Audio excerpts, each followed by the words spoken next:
and he is a horrible human being.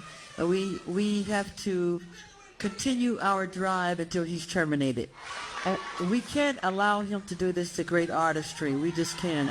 Michael Jackson always wanted peace and even sang about it, but these 10 celebrities pissed him off so much that they got to see the other side of him. Let's start with Paul McCartney because this one still hurts Beatles fans to this day. Back in the early 80s, Paul and Michael were really close. They recorded duets together, Michael stayed at Paul and Linda's house during sessions, and they were genuinely friendly. The crazy thing is, it was Paul himself who taught Michael about the publishing business. One night at the dinner table, Paul brought out this big bound notebook showing every song he owned the rights to, and Michael got really excited as he flipped through it. Michael asked how it all worked, and Paul explained. And as a little joke, Michael told him, "One day, I'll own your songs." Paul laughed it off, but he shouldn't have because in 1985, when the ATV Music Publishing catalog went up for sale, Michael bought it for $47.5 million, which meant he now owned 251 Beatles songs, Paul's own life's work. And when Paul got upset about it, Michael reportedly told him, "That's just business, Paul." It gets worse because Michael then licensed Revolution for a Nike commercial in the late 80s, even though the Beatles had always refused to let their songs be used in ads. Paul wrote Michael letters about it, and Michael never wrote back. They barely spoke after that. And here's the wild part. This wasn't even the only time Michael would pull a move like this. There's one even pettier one coming up that involves a rap superstar, and trust us, you'll want to stick around for it. Next on the list is Prince, and these two genuinely couldn't stand each other. On the surface, they were both pop icons fighting for the throne in the 80s, but behind the scenes, it was nasty. Michael once told his family that Prince was rude and nasty, and Prince was reportedly so competitive that he once tried to run Michael over with a limousine. Prince also turned down a duet on the song Bad because he reportedly refused to sing the line, "Your butt is mine," to Michael. Funnily enough, there was a James Brown concert in 1983 where Michael called Prince on stage, and Prince tried to use a prop lamppost that fell over on him, and Michael couldn't help mocking him for it afterward. Quincy Jones also told this insane story about Prince showing up at Michael's house one day with a strange box labeled Camille, which was Prince's nickname for Michael. Apparently, it freaked Michael out so badly that he thought Prince was trying to put some voodoo on him. Even their ping pong games got aggressive. The crazy thing is, Michael was also threatened by Prince's talent that he once told his team, "If I'm not there to receive these ideas, God might give them to Prince." The rivalry never really ended, it just simmered until both of them were too established to care anymore. Then there's Madonna. The king and queen of pop once seemed like they could be friends, and they even attended the 1991 Oscars together, but it fell apart fast. According to tapes featuring Michael's conversations with his spiritual advisor, Rabbi Shmuley Boteach, Michael flat out called Madonna a nasty witch. The drama started when Madonna allegedly insisted on taking Michael to a strip club. Michael refused, which she didn't take well, and she started writing mean things about him in the press. He also didn't appreciate how she treated a child who came up asking for an autograph, which Madonna brushed off. The crazy thing is, Madonna reportedly wanted to rebrand Michael during their brief friendship, which he found incredibly disrespectful. They were just too different. Now here's where it gets juicier. Tommy Mottola was the CEO of Sony Music, and Michael publicly went nuclear on him in 2002. He stood up in London with civil rights leader Al Sharpton and called Mottola a devil and a racist who exploited black artists. Tommy Mottola is the president of the record division. He is he's a racist, and he's very, very, very devilish. Michael specifically pointed to how Mottola treated Mariah Carey. She said to me that this is an evil man. And Michael, this man follows me, she said.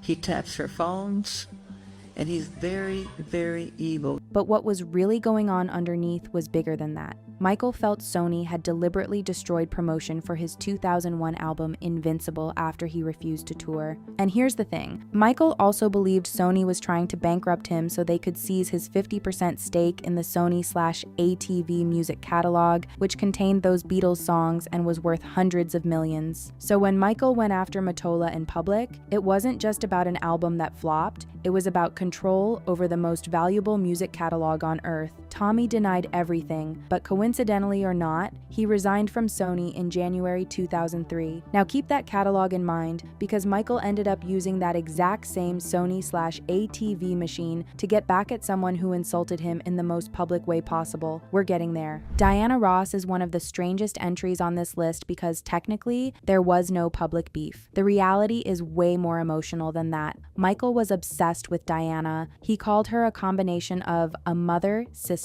and lover, which is already a lot to unpack. And when Michael was around 24, he reportedly proposed to Diana, who was 14 years his senior. She turned him down. Then she married Norwegian shipping heir Arne Nace Jr. in 1985, and Michael was completely shattered. Crazily enough, biographer J. Randy Taraborelli has said Michael's 1988 hit, Dirty Diana, came directly out of that heartbreak. Quincy Jones was reportedly so worried the song would hurt Diana that he tried to talk Michael out of it. The wild thing is, Diana never held it against him. She defended him publicly her whole life, even slamming critics after leaving Neverland by quoting her own song, Stop in the Name of Love. Michael named her as a backup guardian for his children in his will. So the diss was really just unrequited love that turned into one of his career's biggest songs. Now, Jermaine Jackson is a whole different kind of betrayal because this one was inside the family. Jermaine was supposed to be the star of the Jackson 5. He was the frontman before Michael was. And when Michael blew up, Jermaine couldn't handle it. He literally wrote in his own book, that was supposed to be me, but once Michael beat me to it, he made sure it would only be him. After the 1984 Victory Tour, Michael remained silent about Jermaine for almost a decade. So, in 1991, Jermaine snapped and released a diss track called Word to the Bad, which aimed at Michael's appearance and personal life. Jermaine later said he regretted it and that he was just frustrated at being shut out. They eventually patched things up before Michael passed away, but after Michael's demise, the family feud started right back up,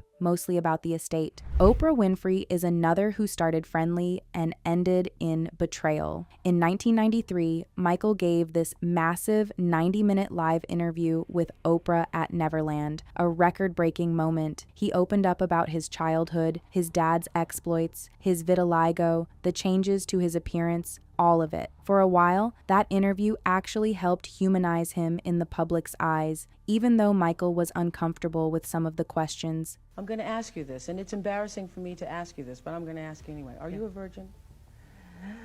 How could you ask me that question? I just want to know. I want to know. I'm a gentleman.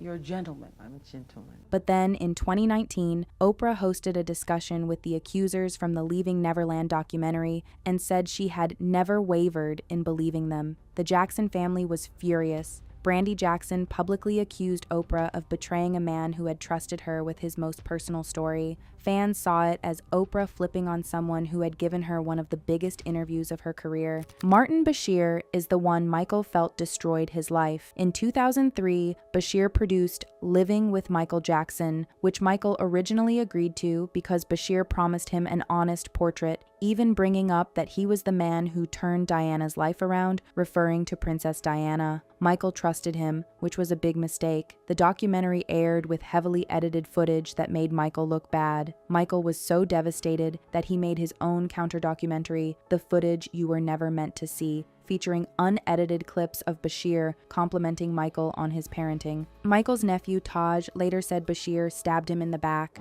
And we have to talk about Quincy Jones because this one is heartbreaking. Quincy produced Off the Wall, Thriller, and Bad. He's basically the architect of Michael Jackson, the global superstar. But after Bad came out in 1987, the friendship cracked. Michael wanted more creative control. He started secretly making changes to tapes during the Bad sessions. Then Quincy arranged a duet on the song Bad with Prince and reportedly promised Prince top billing without telling Michael first, which obviously didn't go down well. Quincy later said Michael thought he was out of touch with new music, especially when rap started taking over. The split was real, and in a 2018 interview, Quincy went scorched earth. He called Michael Machiavellian and greedy, and even claimed Michael didn't give proper credit to collaborators on tracks like Don't Stop Till You Get Enough. After everything they built together, it ended in pure resentment. Okay, and now it gets super interesting with Eminem. In 2004, Eminem dropped Just Lose It, the lead single off his Encore album, and the music video was a full-on attack on Michael. Eminem dressed up as Michael, mocked his plastic surgery, parodied the 1984 Pepsi commercial accident where Michael's hair caught fire, and worst of all, made fun of the allegations. Michael was furious and said, I've never met Mr. Eminem, and to have him, I've always admired him, and to have him do something like that was pretty painful as an artist to another artist. He also tried to get the video pulled, and Stevie Wonder publicly defended Michael at the time, calling the video "kicking a man while he's down." It's sad because, well, I think what Stevie Wonder said is true, and I just don't want to say too much more than that. But he should be ashamed of himself. But here's where Michael's revenge becomes legendary in pop culture history. Michael didn't release a diss track. He went and did something so petty and so brilliant that fans still talk about it 20 years later. In 2007, Sony/ATV, the music publishing giant that Michael co-owned with Sony at a 50-50 split, bought Famous Music from Viacom for $370 million. And Famous Music just happened to own the publishing rights to Eminem's entire back catalog. Now every time Lose Yourself plays, Michael's getting a cut. Eminem himself was later asked about the diss and just said, "I apologize for that." It's wild how Michael, instead of clapping back with a song, just bought the man's entire catalog and made sure he'd profit every time Eminem performed, which is seen as the cleanest revenge in music history.